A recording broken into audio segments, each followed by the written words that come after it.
ጦርነት ሲሆን ለጥቁሮች አይበገሬነት ያሳዩበት ትልቅ ድል ነው።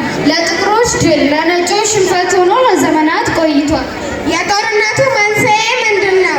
ጣሊያን ለኢትዮጵያ ያቀረበችው የውጫሌ ስምምነት ወይም አንቀጽ 17 ነው። አንቀጽ 17ም የሚለው ኢትዮጵያ ማንኛውም ሀገር የምታደርገው ስምምነት በጣሊያን በኩል የሚል ነው። የጦርነቱ መሪዎች እነማን ነበሩ?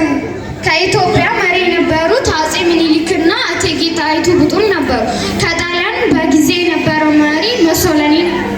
የጦርነቱ የተካሄደበት ቀን መቼ ነበር? ቀን 23 በ1888 ዓመተ ምህረት ቦታ አድዋ ኢትዮጵያ ነበር። በአሁኑ ዓመት 130ኛ ዓመቱን በደማቅ ሁኔታ አክብሯል። አሁን ተማሪዎች በድራማ መልክ ያቀርብላቸዋል። ተማሪ አቤኔዘር ሄኖክና ተማሪ ወንጌል ገትነት የአጼ ሚኒሊክና የእቴጌ ጣይቱን በመሆን ይተውኑላቸዋል። ስላዳመጣችሁን እናመሰግናለን።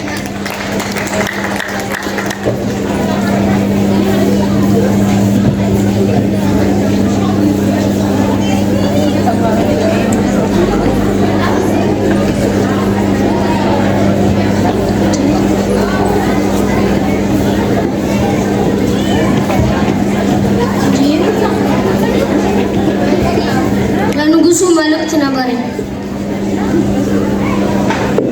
ንጉሥ ሆይ 1000 ዓመት ይንገሱ። መልእክተኛ መጥቷል፣ ይግባ። እኔ የመጣሁት ከመንግስቱ ሙሶሊኒ ልኮኝ ነበር።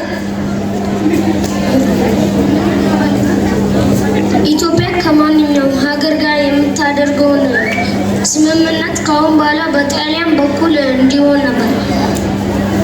አይ ካላችሁ ግን የጣሊያኑ መንግስት በኢትዮጵያ ላይ ጦርነት ያነሳል። ሶኖ ቪንቴ ፒርቼ ሚያ ማንዶታ ሳንደር ፊርማሪ። እኔ ሴት ነኝ፣ ጦርነትን አልሻም። በእንደዚህ አይነት የሀገር ክብር ከመጡብኝ ግን ጦርነትን መርጣለሁ።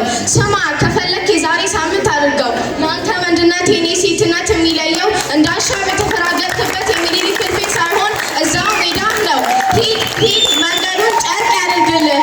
እግሩን ለጠጠር ደረቱን ለጦር ሰጥቶ እሱ አድቆ ሀገሩን የማያቆም ያለ እንዳይመስልህ። ሂድ ሂድ፣ መንገዱን ጨርቅ ያድርግልህ። የሀገሬ ህዝቡን እስካሁን አላስቀየምከኝም፣ እኔም የሚያስቀየምኩ አይመስለኝም። አሁን ግን ሀገርን የሚያጠፋ ሃይማኖትን የሚለውጥ ጠላት እግዚአብሔር የወሰነለትን መሬት አልፎ ገብቷልና ጉልበት ያለ በጉልበት ጉልበት የሌለ በጸሎት ስትል እርዳኝ። ለሀገርህ ለሚስትህ ለልጅህ ስትል እርዳኝ። ኋላ ወስልታ የቀረ እንደሆነ ማርያምን ትጣላኛለህ። ዘመቻዬ በጥቅምት እኩሌታ ስለሆነ ወርዳ እንድትጠብቀኝ።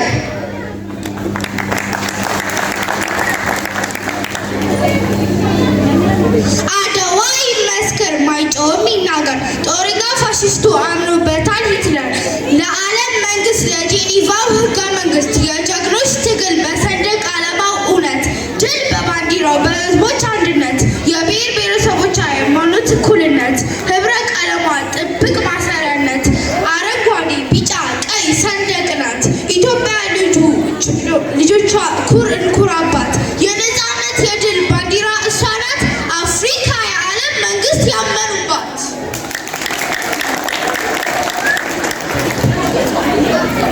የሰነፍ ወዳጅ ታስታውቃለች፣ አፋፍ ላይ ቆማ እሪ ትላለች። የጎበዝ ወዳጅ ታስታውቃለች፣ አፋፍ ላይ ቆማ በላው ትላለች። ዘራፍ አካኪ ዘራፍ፣ ዘራፍ አካኪ ዘራፍ። ፈረንጅ ነቃው ተበተበተ፣ ጥይት ዘነበ፣ እሳት ወረደ።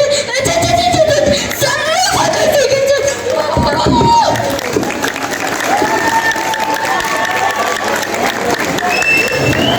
አንገቱን ለደፋ ቀን ለመሸበት የባርነት ቀንበር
እናቶች ገብቶ እንዲህ የሚያስለቅስ ኢትዮጵያዊነት ልዩ ነው ውብ ነው የሚባለው ለዚህ ነው። አንተ ለኢትዮጵያዊነት